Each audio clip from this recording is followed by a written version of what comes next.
तमाम दलीलें दी जाने लगी कि ये क्यों लागू नहीं होना चाहिए। इसी पर आज मेरा धर्म मेरा ईमान में करेंगे चर्चा। फाजिल अहमद हमारे साथ मौजूद हैं, आप इस्लामिक स्कॉलर हैं। जे.के. बेनीवाल इस वक्त हमारे साथ मौजूद हैं, आप धर्म गुरु हैं। दोनों का बहुत बहुत स्वागत करती हूं और शुरुआत फाजिल अहमद आप ही के साथ करूंगी। सबसे पहला सवाल, आप भारत में रहते हैं, आप कौन हैं? मैं सिटीजनशिप के लिहाज से पूछ रही हूं, आपकी सिटीजनशिप क्या है? हम भारत में रहते नहीं हैं, हम भारतीय हैं। रहते हुए हैं जो बाहर से आते हैं।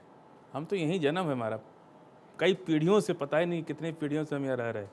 यही चीज़ें तकलीफ देती हैं। जब भाषा में जब अंतरा इस तरह का आता है तो ये बातें चुभती हैं कि क्यों ऐसा ये सवाल हमसे क्यों किया जा रहा है, क्यों हम मुसलमान हैं।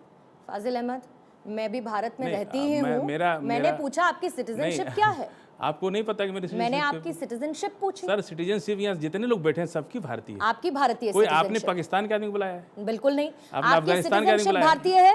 अब इसी के बाद हम आ जाते हैं, किसी भी चीज को अब इसी के बाद हम आगे बढ़ जाते हैं। इसी पे बहुत सारे सवाल हैं।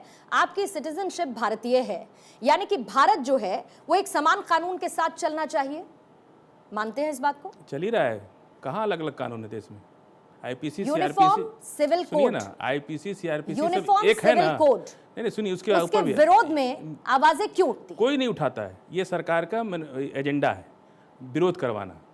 सरकार के पास मौलाना लोग नहीं है, मुस्लिम इकाई बीजेपी में नहीं है। कोई मुसलमान इनको क्यों मुसलमान क्यों करेगा? ये मुद्दा पूरे देश का है ना। अच्छा, इस देश में सिर्फ मुसलमान। सुन लीजिए, all India Muslim personal law कभी इसका विरोध नहीं किया, कभी भी कोई मुस्लिम तंजीमों ने विरोध नहीं किया। कानून बनाना देश का, अपनी पूरी जनता के लिए कानून बनता है ना। अच्छा। इस देश में सिर्फ मुसलमान थोड़े रहते हैं, आदिवासी रहते हैं, सिख रहते हैं, ईसाई रहते हैं, मुसलमान रहते हैं, दलित हैं, पिछड़े हैं, उसके अलावा और भी छोटे छोटे कई धर्म के लोग हैं। अब मैं इसी में थोड़ी सी आपकी जानकारी दुरुस्त कर देती हूँ फाजिल अहमद, क्योंकि आपने कहा कि all India Muslim personal law board जो है वो इसका कभी विरोध नहीं करता। All India Muslim personal law board ने यूनिफॉर्म सिविल कोड को असंवैधानिक और दूसरी तरफ अल्पसंख्यक विरोधी कहा है। ये all India Muslim personal law board का कहना है। मुस्लिम समाज इसे अपने निजी जीवन में दखल का मुद्दा मानता है। मुस्लिम इसे धार्मिक मामलों में दखल मानते हैं और अल्पसंख्यक समुदाय के लोग यूनिफॉर्म सिविल कोड का खुलकर लगातार विरोध करते आए हैं। अब मुझे आप ये बताइए कि कहां से आपने ये सुना कि all India Muslim personal law board ने आज तक यूनिफॉर्म सिविल कोड का विरोध नहीं किया? मेरी जानकारी दुरुस्त नहीं है तो आप कर दीजिए। हाँ, सुन लीजिए, all India Muslim personal law board parliament नहीं है ना। कानून तो पार्लियामेंट बनाएगा ना। कोई अपनी आदिवासी है पार्लियामेंट, अभी आदिवासी वाले तो खड़े हैं ना, अभी आदिवासी 5 लाख विरोध करने वाले तो फाजिल अहमद खड़े हैं ना। अभी जंतर मंतर पे पार्लियामेंट से 5 लाख बनेगा, आदिवासी आकर के, सुन लीजिए, पार्लियामेंट से कानून बनेगा और राज्यों में जिनको लागू करना है वो उसको कर भी रहे हैं और वो बनेगा भी। सुन लीजिए, पार्लियामेंट में सभी धर्मों के लोग हैं ना, वो लोग विचार करेंगे इस पर। जब ड्राफ्ट आएगा बहस होगी, ऐसे नहीं। अच्छा, एक बात बताइए, कृषि कानून पास हुआ था कि नहीं हुआ था पार्लियामेंट से? अगर सुन लीजिए, कृषि कानून पास हुआ था या नहीं हुआ था पार्लियामेंट से? क्या हुआ? विरोध हुआ ना, विरोध हुआ, सरकार ने उसको वापस ले लिया।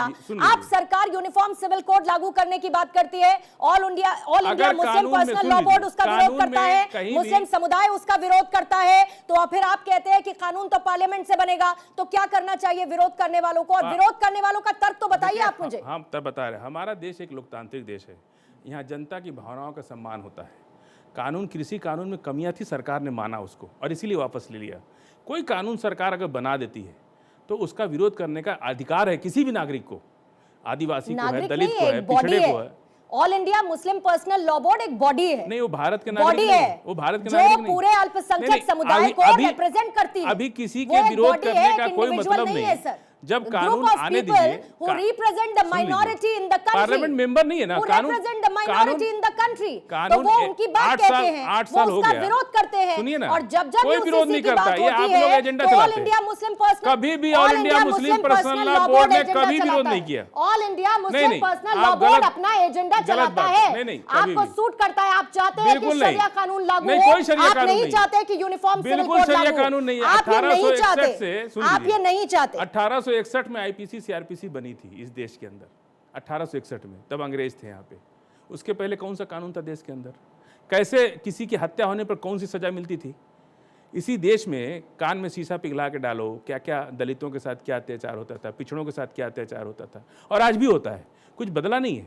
1861 में आईपीसी तो रहने लायक नहीं है ना, सुनिए ना फाजिल अहमद, रहने लायक नहीं है ना भारत। नहीं, भारत तो बिल्कुल दुनिया को बुलाया जा रहा है कि तो रहो आकर के। फिर इधर-उधर के एग्जांपल्स मत लाइए। देखिए, मैं हमको सीधे-सीधे विरोध, तर्कों देखिए, पर बात कर रही हूं। जो कुछ गलत फाजिल होगा, अहमद, गलत जो होगा तो facts उसका है, विरोध बात होगा। फैक्ट्स पर करिए। सुन लीजिए, गलत होगा हम तो उसका विरोध 2024 होगा। में रहे ना, हम अभी- जब भी प्रोग्रेसिव अभी- होने की बात करते हैं, जब भी हम ये कहते हैं कि समाज को बदलना चाहिए, बेहतरी की दिशा में आगे बढ़ना चाहिए, तो विरोध करने वाला एक कुनबा खड़ा हो जाता है, कहता है नहीं जी हमको नहीं चाहिए, हम सरकार का विरोध करेंगे। ये कृषि प्रधान देश है, किसानों का देश है। अरे सर, मैं किसानों गरीबों की का बात देश हो है। चुकी, सुन मैं अब लीजिए, यूनिफॉर्म यहाँ सिविल कोड अडानी की बात कर अंबानी रही से हूं। देश नहीं और चलेगा। अगर आप संविधान ये की बात अडानी करते और हैं, अंबानी से तो अगर आप संविधान चाहते की हैं कि हम प्रस्तावना में ये उद्योगपतियों को शामिल है मालिक बना कि दें धर्मनिरपेक्ष और देश की पंथ 125 करोड़ निरपेक्ष जनता देश को है। हम गुलाम बना दें, तो ये नहीं चलेगा।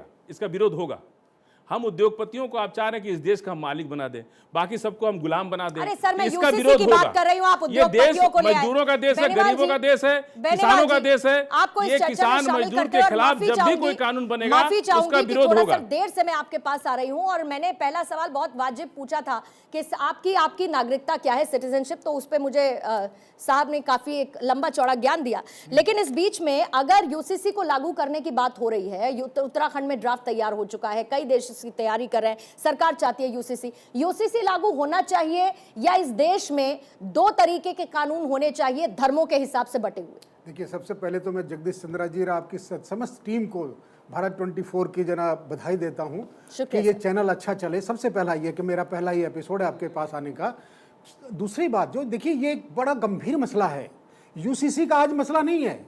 हमने इसके पीछे बहुत लंबी चौड़ी बहस नहीं की है, हमने पद यात्राएं निकाली हैं दो चीजों पे लेके, और ये हमने शुरुआत की है।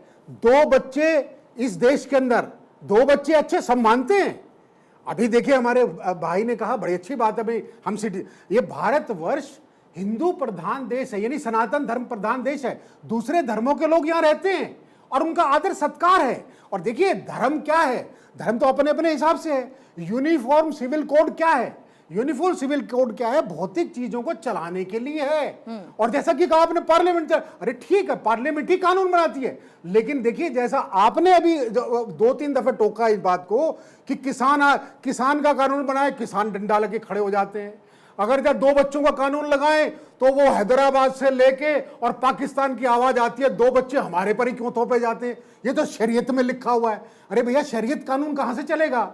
दूसरी चीज ये बताओ, ऑल इंडिया जो पर्सनल लॉ बोर्ड है, मेरे बहुत सारे साथी हैं उसके अंदर, और हम लोग साथ बैठते हैं, हमारी बड़ी अच्छी इक्वेशन भी है। लेकिन वो बार बार बाहर आके कहते हैं बेनीवाल जी ऐसा है कि देखिए, हम अगर जब सुर में सुर नहीं मिलाएंगे तो हमारे को तो अपने समाज में बैठना जीना आराम हो जाएगा। ये विरोध, ये दो किस्म की बातें। देखिए, हमारे देश में 370 क्यों लागू हुआ कश्मीर के अंदर?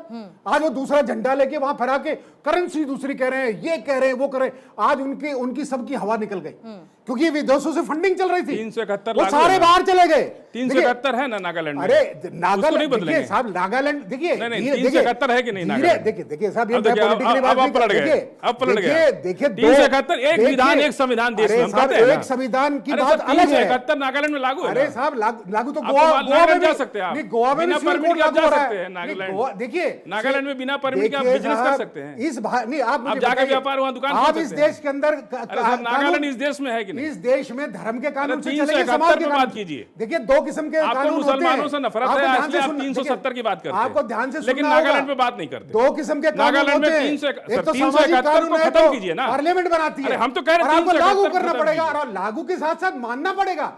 आप कोई कहे साहब किसी को अरे मैंने मार नागालैंड दिया को आप और जज मान के ही नहीं साहब रहे। कहे साहब मुझे कानून नहीं नागालैंड को मालूम, इस देश का ही मुझे नहीं छोड़ मान रहे दीजिए। जज कहेंगे ठीक है भैया, मैं छोड़ दूंगा, लेकिन आपको जानना चाहिए कानून क्या है। तो इसलिए तो भारत बताइए ना, के हमको अंदर 371 कब खत्म हो कानून रहा का लागू होना एक अलग बात है, वो भौतिक कानून है। और ये धर्म का कानून आपका व्यक्तिगत है, आप अपने घर में पूजा करिए। आप मुझे बताइए, शुक्रवार को जुम्मे की नमाज होती है सड़कों पे, क्या हम लोग वहां जाके खड़े होते? नहीं, हमारे भाई ये करें, सड़कों पे भी करें, और हम लोग बर्दाश्त करेंगे। ये नहीं बर्दाश्त करते, रोड ब्लॉक होता है फिर भी बर्दाश्त करते। अच्छा, हमारे भाई अभी नमाज कर रहे हैं। फाजिल अहमद, क्योंकि आपने अभी नागालैंड का जिक्र किया, मुझे ये बताइए कि अगर नागालैंड से कानून हट जाएगा, आप जिसका जिक्र कर रहे हैं, तो यूनिफॉर्म सिविल कोड लागू होने देंगे? उसके लिए कोई विरोध नहीं करेगा? अभी भी नहीं विरोध। आप नागालैंड में नहीं भी खत्म अरे कीजिए, आपकी सर, मर्जी है। अब ऑल सुन लीजिए। इंडिया मुस्लिम अभी सर पर्सनल ने लॉ कहा- बोर्ड इसका विरोध अभी करता सर, है। सुन मैं लीजिए ना। शुरू से अरे जहां मुझे से इनकी शुरू बात पे करती तो- हूँ, अरे आप बीच आप में आ अंत जाती तक आते आते वहीं इनका पर तो अटके भाई- रहते हैं। हमारे आप अंत तक आदरणीय आते आते वहीं पर बेनीवाल अटके साहब रहते ने जो हैं। बात मैं जो कही, सवाल थोड़ा पूछती उसको हूँ भी आप काउंटर उस कर सवाल दीजिए। के जवाब में कुछ और। एक इन्होंने बात एक बात बताइए, कही, सुन आप लीजिए। अंबेडकर जी की बात अरे करते सुनिए हैं, ना। आप अंबेडकर जी को मानते हैं, संविधान नहीं की है, आप बहुत मानते हैं। बहुत मानते हैं आप। अब सुनिए, मेरा यहाँ पर आइकॉन है वो। Doctor B R. अंबेडकर अब ने सुन लीजिए। संविधान को बनाते समय अरे पहले सुनिए बात ना। सुनिए ना सर, पूरी वो गई जमाना। पहले पूरी बात सुनिए उन्होंने- मेरी।